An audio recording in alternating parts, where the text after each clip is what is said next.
एक समय की बात है, एक ब्राह्मण दंपति की कोई संतान नहीं थी, जिस कारण वह बेहद दुखी थे। एक समय ब्राह्मण वन में हनुमान जी की पूजा के लिए गया। वहां उसने पूजा के साथ महावीर जी से एक पुत्र की कामना की। घर पर उसकी स्त्री भी पुत्र की प्राप्ति के लिए मंगलवार का व्रत करती थी।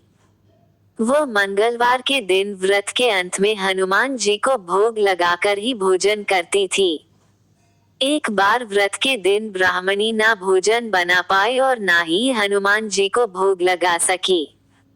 उसने प्रण किया कि वह अगले मंगलवार को हनुमान जी को भोग लगाकर ही भोजन करेगी। वह भूखी प्यासी 6 दिन तक पड़ी रही। मंगलवार के दिन वह बेहोश हो गई। हनुमान जी उसकी निष्ठा और लगन को देखकर प्रसन्न हुए। उन्होंने आशीर्वाद स्वरूप ब्राह्मणी को एक पुत्र दिया और कहा कि यह तुम्हारी बहुत सेवा करेगा। बालक को पाकर ब्राह्मणी अति प्रसन्न हुई। उसने बालक का नाम मंगल रखा। कुछ समय उपरांत जब ब्राह्मण घर आया, तो बालक को देख पूछा कि वह कौन है। पत्नी बोली कि मंगलवार व्रत से प्रसन्न होकर हनुमान जी ने उसे यह बालक दिया है। ब्राह्मण को अपनी पत्नी की बात पर विश्वास नहीं हुआ। एक दिन मौका देख ब्राह्मण ने बालक को कुएं में गिरा दिया।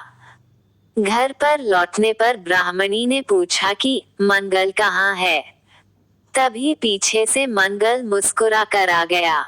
उसे वापस देखकर ब्राह्मण आश्चर्यचकित रह गया। रात को हनुमान जी ने उसे सपने में दर्शन दिए और बताया कि यह पुत्र उसे उन्होंने ही दिया है। ब्राह्मण सत्य जानकर बहुत खुश हुआ।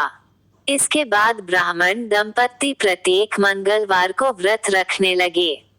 जो मनुष्य मंगलवार व्रत कथा को पढ़ता या सुनता है और नियम से व्रत रखता है, उसे हनुमान जी की कृपा से सब कष्ट दूर होकर सर्व सुख प्राप्त होता है और हनुमान जी की दया के पात्र बनते हैं।